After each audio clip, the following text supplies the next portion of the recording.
자, 토트넘이 풀럼과의 런던 더비에서 풀럼 원정 경기로 치른 런던 더비에서 1대0으로 승리를 거뒀습니다. 자, 손흥민 선수가 모처럼 공격 포인트를 기록을 했습니다. 시즌 3번째 도움을 기록을 했고요. 손흥민의 도움을 받아 골을 넣은 선수가 케인이었습니다. 손케 합작골 44번째 합작골이 나왔습니다. 지난 10월달 경기 이후에 브라이튼전 이후에 모처럼 나온 손케 합작골인데 손흥민 선수가 사실 오늘도 동료들의 지원을 많이 받지 못했습니다. 뭐 동료들이 지원을 많이 받지 못했다는 말을 할 때마다 따라붙는 댓글들이 있어요. 왜 늘 동료들 탓을 하냐. 근데 오늘 경기 보신 분들은 느끼셨을 겁니다. 오늘 손흥민 선수 폼 나쁘지 않았고 움직임, 침투, 수도 없이 앞쪽으로 많이 뛰어들어갔지만 동료들의 선택은 네, 오늘도 손흥민 선수가 아니었습니다. 물론 손흥민 선수 옆에 상대 수비진들이 늘 2명, 3명 있었고 또 최근에 손흥민 선수가 좋은 위치에서 볼을 잡았을 때 약간 슈팅을 주저하는 모습들이 있었기 때문에 그럴 수도 있겠습니다만 어쨌든 좀 개인적으로 아쉬움이 있고요. 자, 손흥민 선수의 도움을 받아서 골을 넣은 해리 케인의 득점은 아주 역사적인 골입니다. 오늘이 해리 케인이 프리미어리그 개인 통산 300번째 출전 경기였거든요. 그런데 이번 손흥민의 도움을 받아서 넣은 이번 골이 개인 통산 리그만이 아니라 뭐 유럽 대회, 뭐 컵 대회 통틀어 가지고 역대 본인이 토트넘에서 넣은 260번째 골입니다. 지미 그리브스 옹의 네, 토트넘 정말 깨질 것 같이 했던 이 기록과 최저골 동률을 이루게 되는 골이었고요. 이 아주 기념비적인 골을 손흥민 선수가 도왔다는 거 분명히 의미가 있는 그런 골이라고 할 수 있겠죠. 참고로 손흥민 선수는 지금 프리미어리그 97골입니다. 3골 더 넣으면 100호인데 이 100호골까지 가는 길이 좀 쉽지 않습니다. 오늘도 경기를 보면 앞으로도 올 시즌에 네, 콘테 감독 체제가 계속 이어진다고 보면 쉽지 않을 것 같아요. 네, 감독이 바뀌지 않는다면 콘테 감독이 계속 있으면서 콘테 감독의 축구 철학이 바뀌는 걸 기대를 하기는 쉽지 않잖아요. 네. 사실 오늘 경기에서는 페리시치 쪽이 너무 불안했습니다. 지난 맨시티 때 워낙 페리시치가 아주 부진했기 때문에 본인도 위축된 부분이 좀 있었던 것 같고 오늘은 상대적으로 오른쪽에 로얄이 정말 제가 개인적으로 볼 때 토트넘 와서 로얄의 가장 잘한 경기가 아니었나. 로얄이 공수에 걸쳐서 상당히 좋은 움직임 보여줬고 반면에 그런 과정에서 페리시치 쪽은 덜 올라갔고요. 그리고 수비 쪽에 좀 많이 집중을 했고 이제 이게 어느 한쪽이 올라가면 한쪽은 좀 내려오잖아요. 근데 이번 경기에서 보통은 페리시 쪽이 올라가고 로얄 쪽이 내려가는데 이번 경기에서 좀 반대였다 이렇게 보시면 될 것 같고 아무튼 그런 움직임 속에서 손흥민 선수는 역시 수비 쪽으로 오늘 경기에서도 많이 좀 내려와 있었고 하지만 볼을 탈취하고 나서 동료들이 볼을 탈취하고 가장 먼저 뛰어 들어가는 선수는 손흥민 선수였지만 역시나 이번 경기에서도 주로 이제 동료들은 미끼 역할, 해리 케인 쪽으로 주로 이제 볼 투입이 많이 되니까 미끼 역할을 많이 좀 했었고요. 근처에 있을 때 눈에 좀 띄는 상황에서도 패스가 안 들어갔던 장면들이 몇 번 보여가지고 개인적으로는 좀 많이 아쉬움이 있었던 그런 경기였습니다. 자, 이번 경기 사실 런던 더비에서 토트넘이 최근에 계속 부진했었거든요. 런던 더비 최근 원정 10경기에서 계속 못 이기다가 지난번 팰리스 원정에서 모처럼 승리를 하면서 그 런던 더비 부진을 깼었는데 어쨌든 이번에 또 이렇게 되면서 런던 더비 원정 2연승을 하게 됐습니다. 그러니까 경기 내용은 좀 좋지 않았어요. 뭐 재미 이런 걸 떠나가지고 점유나 아니면은 뭐 패스 성공률이나 아니면 상대 위치에 상대 진영에서의 어떤 좀 위협적인 전진 패스라든가 이런 것들이 거의 좀 풀럼에 비해서 우세하지 못했기 때문에 점유 자체가 낮진 않았지만 대부분의 시간을 자기 진영에서 보내는 시간이 많았었기 때문에 또 공격적인 부분에서의 어떤 그 완성도가 여전히 좀 긍정적으로 얘기하면 만들어가는 과정이 좀 길다. 네, 아직까지도 좀 변화된 이런 공격진의 움직임들이 이 팀에 완전히 정착이 안 됐다. 이렇게 볼 수가 있을 것 같고요. 특히 손흥민 선수가 대표적이죠.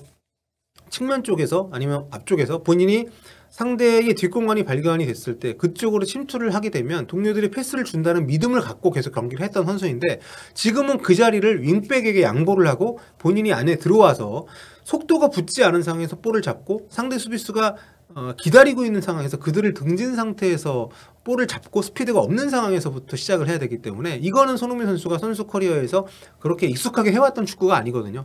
여기에 아직까지 적응이 덜 돼 있는 상황이다 보니까 쉽지 않고 또 토트넘의 출발점부터 얘기를 해보자면 이렇게 길게 넘기는 패스의 빈도를 많이 줄이고 골키퍼에서부터 짧은 패스로 올라오는 시도를 여전히 많이 하고는 있습니다. 근데 그런 부분들을 상대가 알고 있고, 또 요리스 골키퍼의 발밑이 좋지 않고 낮은 위치에서 수비수들 역시도 짧은 패스를 통해서 탈압박을 해 나오는 이런 과정들이 그렇게 수월한 팀이 아니기 때문에 계속 시도를 합니다만, 상대가 그 부분을 알고 계속 박스 안에서부터 압박을 들어오게 되면 굉장히 불안한 그런 경기를 많이 해왔단 말이에요. 다행히도 이번 경기는 풀럼이 그런 부분들을 오랫동안 지속을 할 수 있는 팀이 아니다 보니까 그나마 약점이 덜 드러나는데, 어쨌든 어떤 팀이든 이제는 토트넘 만나면 그 공격을 하여 들어온다는 거, 그런 압박을 들어온다는 거, 이게 이제 좀 알려져 있다는 것은 여전한 토트넘의 약점이자 불안 요소라는 게 이번 시합에서도 확실히 드러났다. 이렇게 보시면 될 것 같습니다.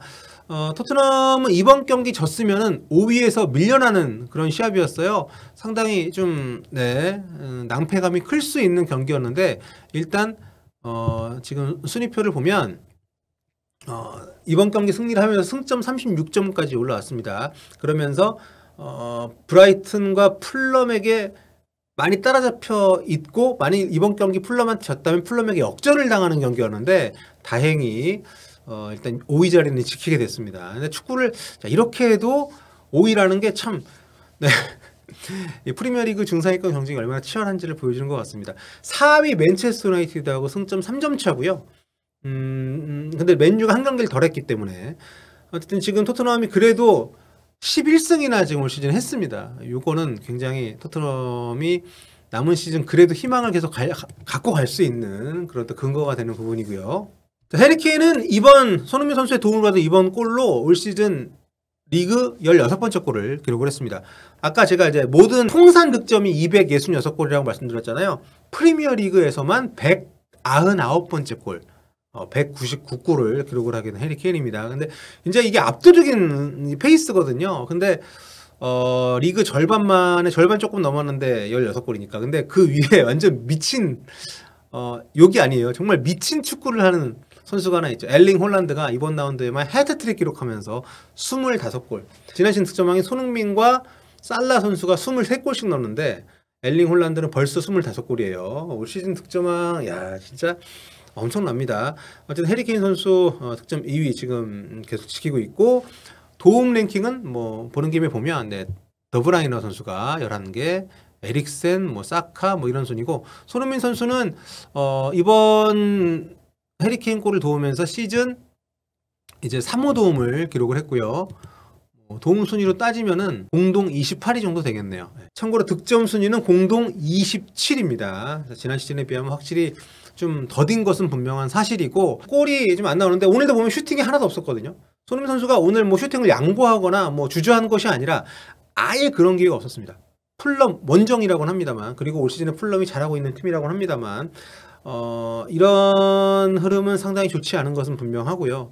아무래도 본인이 자신감을 되찾을 수 있는 어떤 계기가 필요한 것 같아요. 오늘 도움 기록이 거기에는 전 도움이 분명히 될 거라고 보고, 다만 일단 동료들이 지난 시즌처럼 일단 웬만하면 손흥민 선수가 뛸 때 패스가 들어왔었는데, 동료들의 어떤 기량 자체도 올 시즌에 많이 떨어져 있기 때문에 동료들의 경기력도 함께 올라오는 어떤 그런 흐름이 좀 만나게 되면 다시금 손흥민 선수의 어떤 득점 페이스도 이어질 수 있지 않을까 생각을 해봅니다. 자, 토트넘은 다음 경기가 FA컵입니다. 32강전이죠. 4라운드 프레스턴 노스엔드와의 경기고요. 자, 프레스턴 노스엔드는 지금 2부 리그에서 11위를 달리고 있는 팀입니다. 로테이션을 돌릴 수 있지 않을까 싶은데 오늘 손흥민 선수를 76분에 뺐다는 게 저는 왠지 이 경기도 선발로 또 웬만하면 거의 한 풀전력으로 나올 가능성도 있지 않나라는 생각을 좀 해보는데 어떻게 될지 모르겠습니다. 자, 그리고 그 다음 경기가 또 맨체스터 시티를 홈으로 불러들여서 가는 경기입니다. 일정이 빡빡하진 않더라도 상당히 부담스러운 그런 일정이에요. 그래서 어느 정도 로테이션을 다른 팀들이라면 돌릴 가능성이 높다고 제가 말씀드리겠지만, 콘테 감독이기 때문에 그렇게 로테이션의 폭이 크지 않을 수는 있습니다. 그건 좀 우리가 참고를 할 필요가 있을 것 같고요. 마지막으로 AI 평점 보겠습니다. 오늘 토트넘에서는 7.6점 받은 선수들이 가장 높은데요. 해리케인, 에릭 다이어, 또 요리스, 이 세 선수가 AI 평점으로는 가장 높은 점수를 받았고 그 다음으로는 네, 손흥민 선수가 끝에서 두 번째는 도움을 기록을 했는데 그만큼 볼터치가 적었기 때문에 슈팅이 없었기 때문에 그런 게 영향을 좀 미친 것 같습니다. 클루스키가 가장 낮은 평점이고 교체로 투입된 두 선수 비수마와 히샬리송은 6.0과 5.9를 받았습니다. 뭐 이건 기계적으로 매겨지는 평점이니까 또 현지 언론 매체 평점 어떤지는 또 따로 한번 살펴보도록 할게요.